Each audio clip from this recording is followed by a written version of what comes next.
The Seismic 7, Chapter 12, Part 4. Ah, yes, the gentle herbivores, Kinsey says.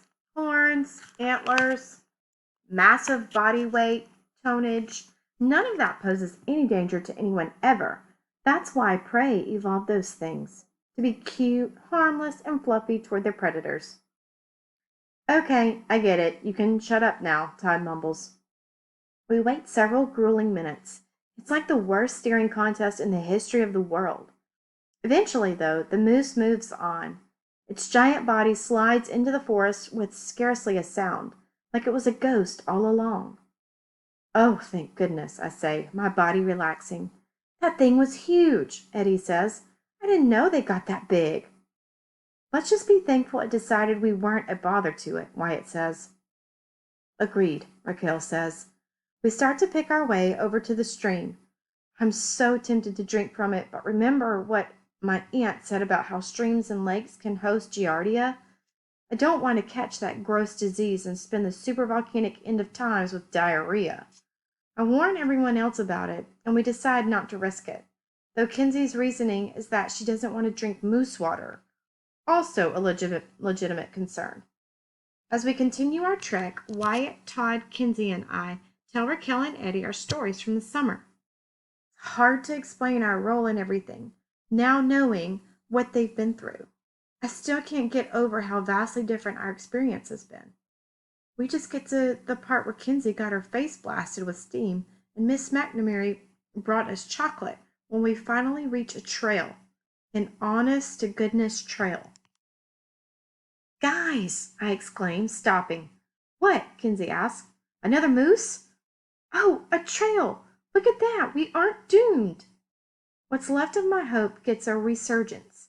Maybe we can really do this. Really find help. Really stop Dr. Greer's plan.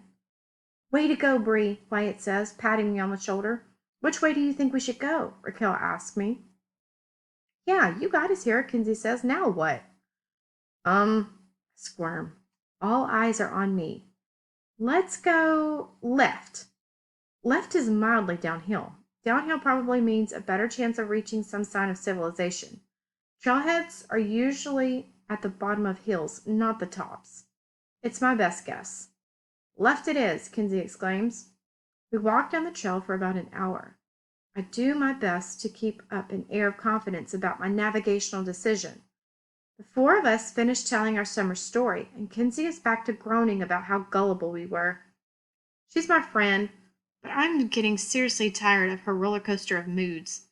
How am I supposed to stay calm and collected when someone is fluctuating between laughter and swearing as frequently as Kenzie is? We really should have known what was going on, she says, tossing a fistful of pine needles. How? Todd asks her. I don't know. By not being idiots? We were tricked, Wyatt says. That's all there is to it. There's no use being upset. Sometimes bad things happen, and you just need to move on to whatever the next steps are. Kenzie turns to face Wyatt, balling up her fists. Oh, my goodness, you sound like my grandma. Then she raises her voice up into a scratchy old person impression. Stop wasting time, Kenzie. Get a handle on your emotions. You're never going to accomplish anything if you can't calm down. Do what you want to end up like your parents. Wyatt just stares at her. What happened to your parents? Raquel asks. What didn't happen to my parents? Kenzie mumbles. Everything that'll never happen to me, if my grandma has anything to say about it. The wooded landscape around us gives way to open fields. The breeze picks up here, rustling through the grasses. I'm suddenly very aware of how out in the open we are. That could be good if there are other people around to see us and rescue us, but also bad if Dr. Greer is looking for us. But I guess it can't be helped. Are they alive? Wyatt asks her. Kenzie looks at him. What? Are your parents alive? He repeats. Unless they faked their overdoses as a cover to run away and join a secret spy organization. No. Kenzie turns away from Wyatt, kicking a rock down the grassy hill. My eyes widen. I knew Kinsey lived with her grandma, but I never felt right asking her why. My annoyance with her fizzles away in an instant. I want to give her a hug, but she kind of looks like she's going to physically tear apart the next person who touches her, so I stay back. I'm sorry, Wyatt says. I know what that feels like. Kind of, at least. Todd is clearly going through the same struggle I am. I catch his eye and we share a helpless look. Yeah, Kinsey replies. Your mom. Cancer. Sucks. Yeah. Think about my parents and wrap my arms around myself. I never really thought about how lucky I am to have them both. And Aunt Pauline. I don't have any siblings, but I have a family who loves me and who are all alive, even my grandparents. That could all change if we don't find a way to stop this supervolcano. Oregon will be buried.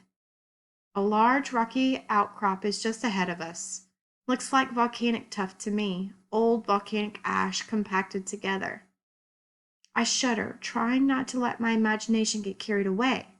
Just as we move to walk around it, I hear a noise from the other side. We stop. Without even saying it, I know we're all anxious. It's another bear or moose. But then something else comes out from behind the outcrop. Kids! Miss McNamara sobs, running towards us. Oh my goodness, you're okay!